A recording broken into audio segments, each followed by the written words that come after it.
Okay guys, this is my tutorial about my technique for placing images into TV screens. It's also going to follow on by masking out any items that's in front of that TV screen. I've had a bit of trouble finding files to do this tutorial, so I've just photographed my screen.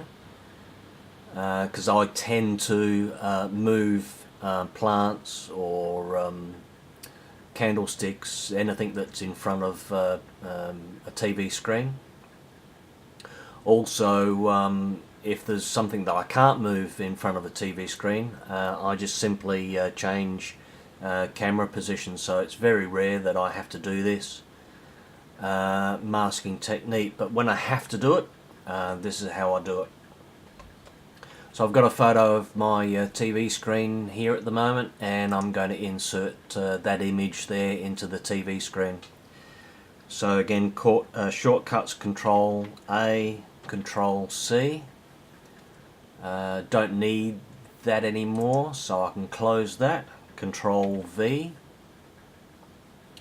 So we've got two images, two layers, the background and the image over the top. So to scale that, Control T, making sure that the layer 1 is active. I scale it down, keeping the proportions roughly into the size of the TV screen I'm going into. So hold down Shift and then move one of the corners, doesn't matter which one, any one you want, to roughly the size or just slightly smaller than the TV screen. Put your cursor inside the inside the photo that you're inserting, and then just roughly move it into the middle. What I do now is I distort this image by holding down Control and moving the corners, and it will only move one quarter at a time into the corner of the TV screen. And then when you've done that one, you can do the another corner and another corner and another corner. I probably tend to make this image a little bit bigger than the actual screen size, just to cover up, but you can actually manipulate this any way you want to fit into your screen size. So when you've done your when you're happy with your transformation, hit the tick. I tend to leave it at 100%, but I understand other people just knock back the opacity slightly with this. So you can hold down where it says opacity, and you can move your opacity value.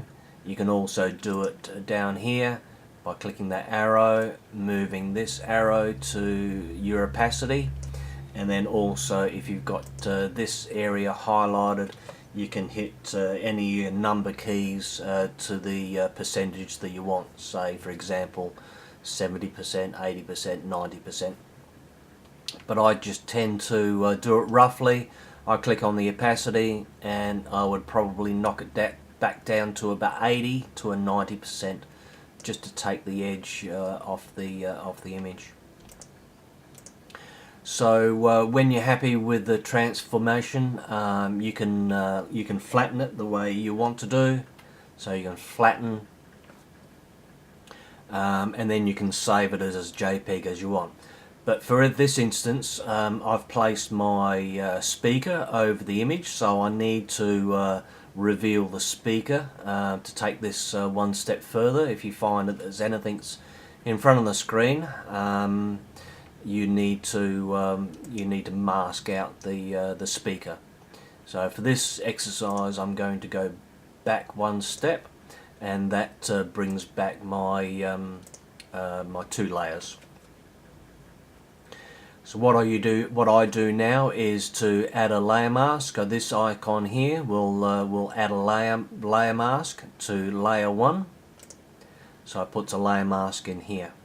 Now again, when we were at this tutorial on Friday at Jules, we discussed about opacity. I tend to reduce the opacity down so I can actually see where the speaker is underneath the image, and then I zoom in. My shortcut for that is holding down Control and hitting plus, and then holding down the space bar you get a hand icon, and then you can just move the image to roughly where the speaker is. Probably zoomed in a little bit too much, so I'll just knock it back a little bit.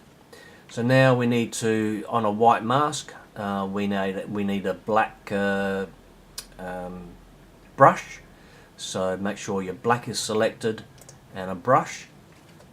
Resize your brush, square bracket keys, increase the size of the brush, right brackets keys. So this instance here we've got straight lines. So as I was explaining to you on Friday, you can actually draw in straight lines, and I'm just about to show you. Before we do that, I'm going to, seeing that we have got straight lines, I'm going to knock back the hardness of my brush so I get an actual hard edge on a straight line in my brush.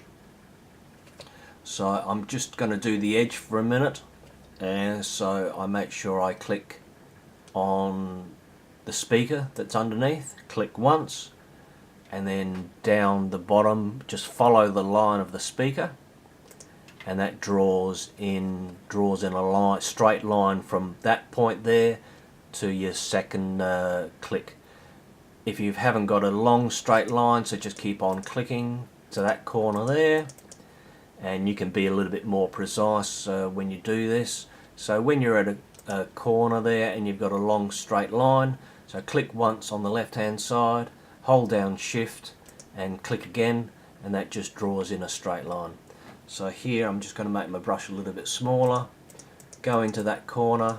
Sorry, my opacity is at 50%, so I'm just going to raise up my opacity of my brush to 100%. So I'll just repeat those steps. So click in the corner, click on the bottom of the edge of where the speaker lines up, click it, and now we've brushed through the top layer to reveal what's underneath in one click at 100%. So just go around the speaker or whatever's in front of your TV screen. So once you've done all the edges, just increase your brush. You can go back to feather your brush to make it a nice soft edge brush. Don't have to do that, you can still carry on with your hard edge brush and just rub out the inside. So this is obviously a black brush is revealing what's underneath, so you're just rubbing out and revealing the speaker that's underneath. And there you have it, job done. Zoom out, so now you can actually see that the speaker is in front of the image that's on the screen. Again, once done, flatten your image and then go to save, and then save as you would normally do. Alright, hope that helps.